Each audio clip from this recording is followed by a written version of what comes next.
ಶಿಕ್ಷಕರು ಮಕ್ಕಳ ಎದೆಯಲ್ಲಿ ಜ್ಞಾನದ ಕಿಡಿಯನ್ನು ಹಚ್ಚುವ ಕೆಲಸ ಮಾಡಬೇಕು. ಉಪನ್ಯಾಸಕ ವೀರೇಶ್ ಪಾಟೀಲ್. ಶಿಕ್ಷಕರು ಮಕ್ಕಳಲ್ಲಿ ಬುದ್ಧಿವಂತ ದಡ್ಡ ಎಂಬ ಭಾವನೆಯನ್ನು ತರಬಾರದು.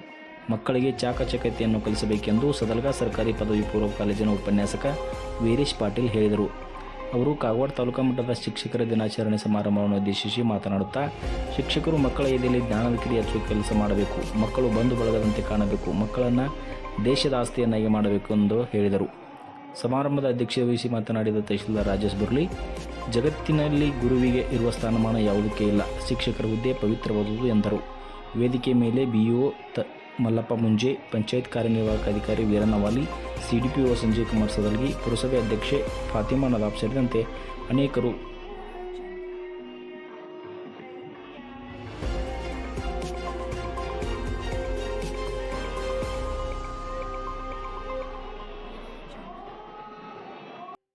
ಏನೇನು ವೈಶಿಷ್ಟ್ಯ ಇದೆಯೋ ಅದು ಎಲ್ಲದರ ಹಿಂದೆ ಶಿಕ್ಷಕ ಸಮುದಾಯದ ಪರಿಶ್ರಮ ಇರೋದನ್ನ ಅಲ್ಲಗಳೆಯೋದಕ್ಕಾಗೋದಿಲ್ಲ.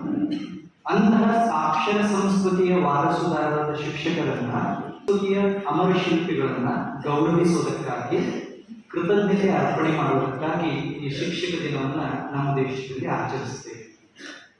ಮತ್ತು ನಿಮಗೆಲ್ಲ ಗೊತ್ತಿರೋ ಹಾಗೆ ಡಾಕ್ಟರ್ ಸರ್ವಪಲ್ಲಿ ರಾಧಾಕೃಷ್ಣನ್ ಹುಟ್ಟಿದ ದಿನ ಇದೆ. ಮಾನನೀಯ ಬಿಇಒ ಅವರು ಚೆನ್ನಾಗಿ ಉಲ್ಲೇಖ ಮಾಡಿದರು.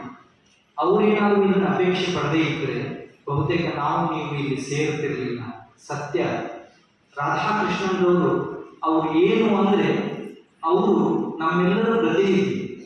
ಹಿಂದೆ, ಈಗ, ಮುಂದೆ ಶಿಕ್ಷಕ ಅನ್ನೋ ಶಬ್ದ ಕಿವಿ ಮೇಲೆ ಇದ್ದ ತಕ್ಷಣ ಮೊದಲು ಕಣ್ಣು ಮುಂದೆ ಬರುವ ಚಿತ್ರನೇ ಡಾಕ್ಟರ್ ಸರ್ವಪಲ್ಲಿ ರಾಧಾಕೃಷ್ಣನ್. ಅವರನ್ನು ಗೌರವಿಸುವುದಕ್ಕಾಗಿ ಮತ್ತು ಶಿಕ್ಷಕ ಸಮುದಾಯವನ್ನು ಗೌರವಿಸುವುದಕ್ಕಾಗಿ